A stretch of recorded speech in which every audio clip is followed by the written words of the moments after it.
नमस्कार दोस्तों। और आप सब कैसे हैं?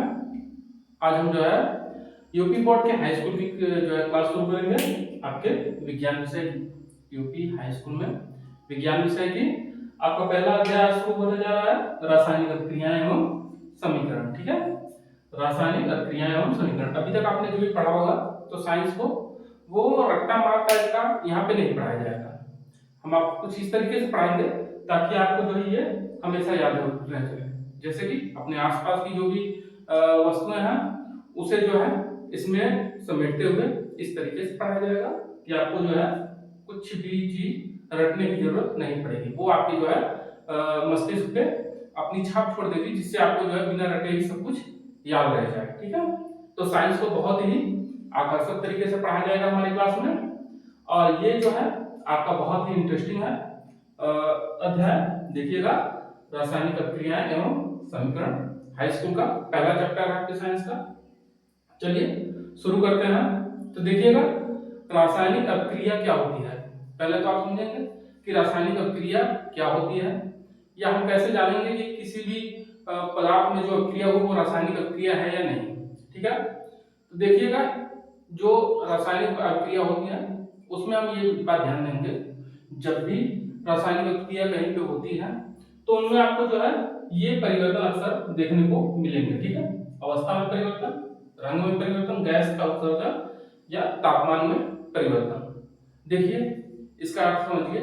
जैसे कि कोई वस्तु है, ठीक है, जब उसमें रासायनिक अभिक्रिया होती है तो उसकी अवस्था बदल जाती है। जैसे कि वो ठोस है तो हो सकता है वो गैस हो जाए, या वो द्रव है तो वो हो सकता है वो गैस में बदल जाए, द्रव। ठीक है, और रंग में परिवर्तन, उसका जो रंग होता है वो रंग बदल जाता है। जैसे मान लीजिए एक लोहा है, ठीक है, उसे हमने नमी वाली जगह पे छोड़ दिया तो उसके ऊपर जो है देखेंगे आप जो है बाद में जंग लग जाता है, जंग। ठीक है, वो भूरे भूरे रंग का, वो उसका रंग परिवर्तन हो जाता है, तो उसे हम कहते हैं रंग परिवर्तन। ठीक है, तो ये क्या बताता है, ये बताता है कि उसके अंतर्गत जो है क्या हुआ, रासायनिक अभिक्रिया हुई है। ठीक है, गैस का उत्सर्जन।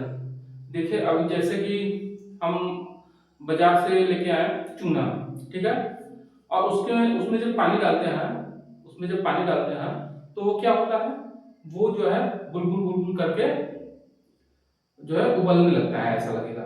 ठीक है, और क्या होगा, और उसका तापमान बढ़ जाएगा। और जब भी किसी रासायनिक अभिक्रिया में तापमान बढ़ता है तो उसको हम क्या कहते हैं, तो उसको हम कहते हैं उष्माक्षेपी। क्या बोलते हैं, उष्माक्षेपी। ठीक है, उसे क्या बोलते हैं, उष्माक्षेपी अभिक्रिया। ठीक है, जब भी किसी रासायनिक अभिक्रिया में क्या होता है, तापमान बढ़ जाता है तो उसको क्या बोलते हैं, उष्माक्षेपी अभिक्रिया, जहां पे तापमान निकलता है। ठीक है, अब देखिए, इन सब चीजों को हम समझते हैं अपने आसपास। जैसे आप जो है देखा होगा आपने, गर्मियों के दिन में अक्सर दूध को अगर कमरे के टेम्परेचर में आपने वैसे ही खुला छोड़ दिया रात को, ठीक है, रात को कमरे के टेम्परेचर पे अगर दूध को खुला छोड़ देते हैं तो होता क्या है, आप देखेंगे दूध फट जाता है। दूध फट जाता है, दूध फटता क्यों हो जानते हैं, उसमें जो है कुछ रासायनिक क्रियाएं होती हैं। ठीक है, रासायनिक अभिक्रियाएं होती हैं जिसके कारण से जो है दूध हमारा फट जाता है। ठीक है, लोहा, लोहा जैसे ही हम बाहर छोड़ते हैं नमी वाले वायुमंडल में, अगर वायुमंडल में नमी है और कोई लोहा बाहर छोड़े हैं तो देखेंगे उसमें जंग लग जाता है। ये भी किस कारण से होता है, ये भी है एक रासायनिक अभिक्रिया ही है। ठीक है, गन्ने का, गांव में अक्सर देखेंगे गन्ने का रस वगैरह जिसको रखते हैं, क्यों, उसका जो है सिरका बनाने के लिए, तो आप देखेंगे उसमें गन्ने के रस में रासायनिक अभिक्रिया होती है, बाद में जो है धीरे धीरे धीरे धीरे उसका जो है रूप परिवर्तन हो जाता है, उसका गुण परिवर्तित हो जाता है। ठीक है, और वो सिरके में परिवर्तित हो जाता है। समझ में आई बात?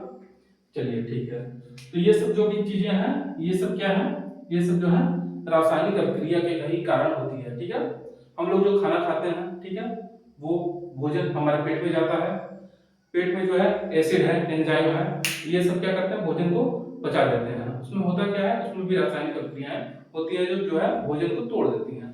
ठीक, चलिए अच्छा, चलिए इसके आगे देखते हैं हम। अब हम देखते हैं, अच्छा, रासायनिक अभिक्रिया के बारे में अगर हमें समझना हो तो हम कैसे समझेंगे। ठीक है, और एक चीज और, ये जो रासायनिक प्रतिक्रियाएं होती हैं ना, इनको लिखने के लिए हम सूत्र का प्रयोग करते हैं। सूत्र जैसे देखिएगा आपके बुक में है कि हम जो है एक मैग्नीशियम का रिबन लेते हैं। मैग्नीशियम का रिबन का मतलब ये है, वो जो है मैग्नीशियम धातु होती है, उसकी एक पतली सी पट्टी होती है, ठीक है, पतली सी पट्टी होती है मैग्नीशियम धातु की। मान लीजिए वो एक पट्टी की तरह रहेगी, पतली सी लंबी सी, उसको लेते हैं मैग्नीशियम की पट्टी, ठीक है, मैग्नीशियम की पट्टी लेते हैं। और ये याद रखिएगा जो मैग्नीशियम होता है, मैग्नीशियम पट्टी, इसे जब हम लेते हैं तो इसे जो है सैंड पेपर समझते हैं, सैंड पेपर, उससे जो है इसको रगड़ के पहले साफ कर देंगे। रगड़ के साफ क्यों करेंगे? क्योंकि जो है ये जो पट्टी होती है ना, इसके ऊपर जो है मैग्नीशियम ऑक्साइड का जो है एक परत हो जाता है। मैग्नीशियम ऑक्साइड क्या चीज है? अब देखेंगे जैसे लोहा हम खुले में रखते हैं तो उसके ऊपर जो है क्या होता है, जंग का जो है एक परत चढ़ जाती है जंग की ना, वैसे ही मैग्नीशियम के ऊपर भी जो है एक परत चढ़ जाती है। किसकी? मैग्नीशियम ऑक्साइड की। ये क्या है? ये जो है वायुमंडल में जो ऑक्सीजन है उसके साथ क्रिया करके जो है वो उसके ऊपर एक परत बना देता है। अब उस परत के कारण हुआ क्या? उस परत के कारण ये होता है कि जब हम मैग्नीशियम को जलाएंगे तो वो उसे जलने नहीं देगा सही से, ठीक है। तो इसके लिए जो हम क्रिया कर रहे हैं उसके लिए क्या जरूरी है कि हम उसको जो है पहले रगड़ के ऊपर से पूरी तरह से साफ कर लें, ठीक है। तो उसको सैंड पेपर लेंगे और उसको जो है पूरा रगड़ के साफ कर लेंगे, ठीक है। अब जो है क्या होगा, इस मैग्नीशियम को जो है हम जब ऑक्सीजन की उपस्थिति में, ठीक है, मैग्नीशियम को जो हम क्या करेंगे, ऑक्सीजन के उपस्थिति में जब जलाएंगे तो होगा क्या, हमें मिलेगा जो है मैग्नीशियम ऑक्साइड, ठीक है, मैग्नीशियम ऑक्साइड का जो है चूर्ण, ठीक है। जब हम मैग्नीशियम के रिबन को जलाते हैं आग से तो होता क्या है, वो जो है, और ये देखिएगा कि ये जो है ऑक्सीजन जो है इसके उपस्थिति में ही आग लगती है, ठीक है। कहीं भी आग को जलाने के लिए जो सबसे जरूरी गैस है वो क्या है, ऑक्सीजन। बिना ऑक्सीजन की उपस्थिति के आग नहीं लग सकती, ठीक है। तो देखिएगा जब हम मैग्नीशियम को जलाते हैं तो मैग्नीशियम और ऑक्सीजन मिलकर क्या हमें उत्पादित होता है, मैग्नीशियम ऑक्साइड। इसे क्या बोलेंगे हम, मैग्नीशियम ऑक्साइड। ये जो है क्या होगा, जब उसे जलाएंगे तो लास्ट में जो है इसका चूरा या राख समझिए, सफेद राख की तरह जो बचेगा पार्ट वो होगा मैग्नीशियम ऑक्साइड। ये एकदम सफेद सफेद होता है और इसे जब जलाएंगे तो ये जो है एकदम सफेद लौ के साथ जलती है। ये मैग्नीशियम ऑक्साइड कैसे जलती है, एकदम सफेद लाइट, जैसे वो शादी विवाह में हम देखे होंगे जो आगे लाइट जला के पटाखे वाले चलते रहते हैं, ठीक है, वैसी लाइट आपको देखने मिलेगी। कौन सी? जब मैग्नीशियम को जो है हम जलाते हैं तो वैसे ही एकदम सफेद ज्वाला प्रकाश के साथ आपको दिखाई देगी, ठीक है। अब इसे कैसे शो करेंगे, देखिएगा, इसे हम कहते हैं Mg और इसे कहेंगे O2। इससे हमें मिलेगा क्या, MgO, ठीक है। ये हमारा है मैग्नीशियम ऑक्साइड। मैग्नीशियम ऑक्सीजन की उपस्थिति में, ये जो हमारा ऑक्सीजन है ये क्या है, तो इसको हम छोटे से G से ऐसे प्रदर्शित करेंगे। इससे पता चलेगा G मतलब गैस, यानी ऑक्सीजन जो है यहाँ वो गैस के रूप में है, और हमारा जो मैग्नीशियम है वो S से इसे प्रदर्शित करेंगे। इससे क्या दिखेगा, इससे ये दिखेगा कि जो है ये मैग्नीशियम जो है ये सॉलिड है। सॉलिड मतलब ठोस, गैस मतलब गैस, और MgO जो मिला हमें ये भी हमें मिला सॉलिड के रूप में, ठीक है, यानी ठोस के रूप में। इतनी बात समझ में आई?